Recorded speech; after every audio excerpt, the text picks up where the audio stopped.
حضور علیہ الصلاۃ والسلام نے فرمایا کہ مومن کا معاملہ بھی بڑا عجیب ہے کہ اسے اگر تکلیف ہوتی ہے تو اس پر وہ صبر کرتا ہے، یا اسے خوشی ملتی ہے تو اس پر وہ شکر کرتا ہے، تو دونوں صورتوں میں اللہ اس کو اجر عطا کرتا ہے۔ اور یہ صرف شان مومن کی ہی ہے کہ وہ مصیبت پر صبر کرے، بلکہ فرمایا کہ مومن کے پاؤں میں کانٹا بھی چبھتا ہے تو اس کا بھی اس کو اجر دیا جاتا ہے، اس کے درجے بلند ہوتے ہیں، اس کے گناہ معاف کر دیے جاتے ہیں، اس کی خطاؤں سے درگزر کر لیا جاتا ہے۔ لیکن یہ مشروط ہے اس تکلیف کو صبر کے ساتھ برداشت کرنے سے۔ اگر وہ واویلا کرتا ہے، ناشکری کے کلمات کہتا ہے، تو تکلیف تو ختم نہیں ہوتی لیکن اجر زائل کر دیا جاتا ہے۔ تو اس لیے ہمیں ہر صورت کے اندر صبر کے دامن کو مضبوطی سے تھامنے کی تلقین کی گئی ہے، اور اہل ایمان کو یہ بھی سبق دیا گیا کہ جب انہیں کوئی بھی مصیبت پہنچتی ہے تو وہ کہتے ہیں انا للہ و انا الیہ راجعون، کہ ہم اسی کے ہیں اور اسی کے حضور پلٹ کے جانا ہے۔ تو یہ وہ امر ہے کہ جو ان کی طبیعت کے اندر ٹھہراؤ پیدا کرتا ہے اور ان کی زندگیوں کے اندر اللہ تعالیٰ جل شانہ پر جو یقین ہے اس کا پتہ دیتا ہے۔ اگر مصیبت کو اللہ کی طرف سے سمجھ کے مان کے صبر کیا جائے، اس کو مقدور سمجھا جائے، اس پر واویلا نہ کیا جائے، اللہ کی نافرمانی کا کوئی کلمہ نہ بولا جائے، اپنے عقیدے میں تزلزل نہ آنے دیا جائے، اپنے رویوں کی خوبصورتی کو زائل نہ ہونے دیا جائے، تو اس کا مطلب ہے کہ وہ شخص مومن ہے، اس کا یقین ہے کہ یہ اللہ کی طرف سے ہے۔ تو پھر اس کے یقین کے صلے کے اندر اللہ اس کو پھر ہدایت قلب کا چراغاں نصیب کرتا ہے۔ اور فرمایا واللہ بکل شیء علیم، اور اللہ ہر شے کو جاننے والا ہے، اسے پتہ ہے کہ کسی پر مصیبت نازل کیوں کرنی ہے، اور اس مصیبت سے اس کا امتحان لینا مقصود ہے، اس کے درجوں کو بلند کرنا مقصود ہے، اس کے گناہوں کو معاف کرنا مقصود ہے،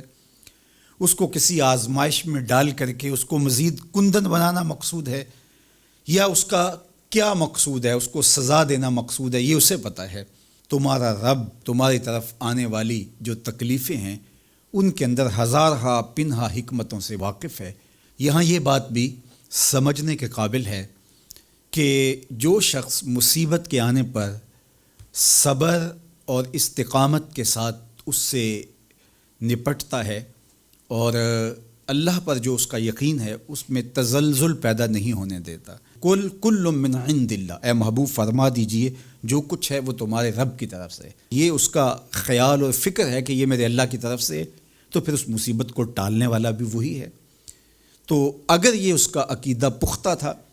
تو پھر وہ مالک کی دہلیز چھوڑ کے، مالک کی چوکھٹ چھوڑ کے کسی اور دہلیز پہ نہیں جائے گا، کسی اور چوکھٹ پہ نہیں جائے گا، وہ اس مصیبت کو دور کرنے والا مؤثر حقیقی اللہ کو ہی جانتا ہوگا، اور اسی کے حضور دعائیں کرے گا، التجائیں کرے گا، کسی شرک کا ارتکاب نہیں کر سکتا ہے، اور وہ مالک کی دہلیز سے کبھی روح گردانی نہیں کر سکتا، بلکہ اس تکلیف کے آنے سے وہ اپنے رب کے ساتھ اور زیادہ جڑ جائے گا۔ اور اگر وہ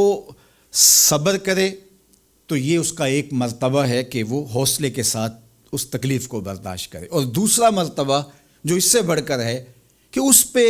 اللہ کی رضا کے سانچے میں اپنے آپ کو ڈھال لے کہ جے سونا میرے دکھ وچ راضی، میں سکھ نو چلے ڈاواں۔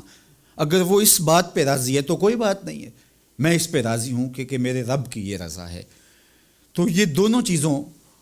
کا مل جانا، یا دونوں میں سے کسی ایک کا مل جانا، یہ اللہ کی طرف سے اس کو دیا گیا انعام ہے جو اس مشکل حالات میں اس کو حاصل ہوتا ہے۔ اب وہ کس کیفیت میں ہے اللہ تعالیٰ اس کو خوب جانتا ہے، کہ وہ اس پہ صبر کر رہا ہے یا اس کا اندر ڈول رہا ہے، اس کا عقیدہ کمزور تھا اور وہ کمزوری کے باعث جو ہے وہ تزلزل کا، تذبذب کا شکار ہو گیا، تو یہ تمہارا رب خوب جانتا ہے۔ تو تمہارے سینے کے اندر چھپی ہوئی کیفیت تمہارے رب کے علم میں ہے۔